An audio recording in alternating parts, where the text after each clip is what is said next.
Moi, maintenant, je vous présente la suite de la vidéo 1.1.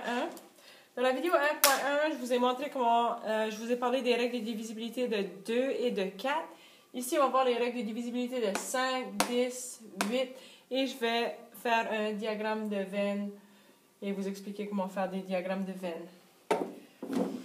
Premièrement, les nombres qui sont divisibles par 5 terminent toujours avec soit un 0 ou un 5. Alors, il faut toujours regarder le dernier chiffre du nombre.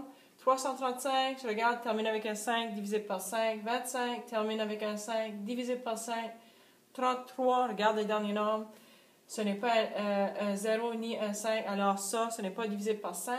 Bien sûr, je peux diviser 33 divisé par 5, mais je vais avoir un nombre décimal. Ici, pour savoir si quelque chose est divisible par 10, on regarde.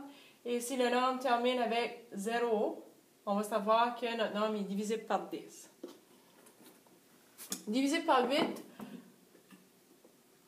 le nombre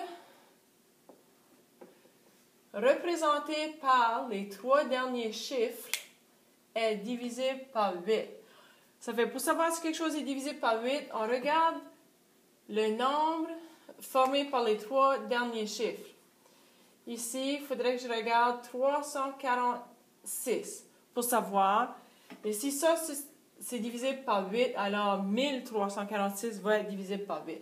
Mais moi, j'ai un petit truc pour essayer de me sauver un petit peu de travail. Je regarde premièrement si le nombre est divisible par 2. Si c'est un nombre pair, alors je sais que c'est divisible par 2. Par la suite, je regarde pour voir si le nombre est divisible par 4. Les nombres qui sont divisibles par 8 sont aussi divisibles par 2 et 4, mais chaque nombre qui est divisé par 2 et 4 n'est pas divisible par 8. Mais je fais mon enquête quand même. 46.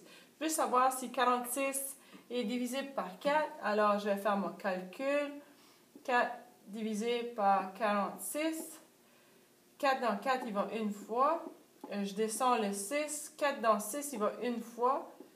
Il reste 2. Je mets ma virgule. 4 dans 20, il va 5 fois. Alors oui, c'est divisible, mais c'est un nombre décimal, ça ne fonctionne pas. Ici, je vais regarder 344. Est-ce que c'est divisible par 2? Oui, c'est un nombre pair. Est-ce que c'est divisible par 4? Oui, 4 est divisible dans 44. 4 fois 11, ça fait 44. Maintenant, je vais faire le calcul. Est-ce que 344 est divisible par 8? 8 fois 4, ça me donne 32. Je descends 2. Il reste 2. Je descends le 4, 24. 8 fois quoi qui fait 24? 8 fois 3. Alors, ça fonctionne. 8 fois 3, ça fait 24. Alors, 1344 est divisible par 8. Comment faire un diagramme de veine? Ici, j'ai 245, 322, 12, 15, 33 et 320. Et je vais les placer dans un diagramme de veine où est-ce que j'ai un cercle qui est divisible par 5 et l'autre cercle qui est divisible par 2. Alors, comment je fais ça? Je fais 2 grands cercles et mes cercles vont chevaucher. Ici, dans ce cercle ici, je vais mettre tous les nombres qui sont divisibles par 5. Dans celui-ci, tous les nombres qui sont divisibles par 2. Et au milieu, je vais mettre les nombres qui sont divisibles par 5 et par 2. Alors, je regarde ici, 245. 5, ce n'est pas un nombre pair, mais 245, 5, ce n'est pas un nombre pair, mais c'est un nombre qui est divisible par 5, parce que ça termine avec 5. 322, je regarde, c'est un nombre pair, pas divisible par 5, par exemple. Alors, je mets 322 ici. 12, termine pas avec un 0 ni un 5, nombre pair. Excuse-moi, je le mets ici. 15, termine avec un 5, ce n'est pas un nombre pair, mais il est divisible par 15. 33 n'est pas divisible par 5 ni par 2. Alors, 33, je vais le mettre à côté.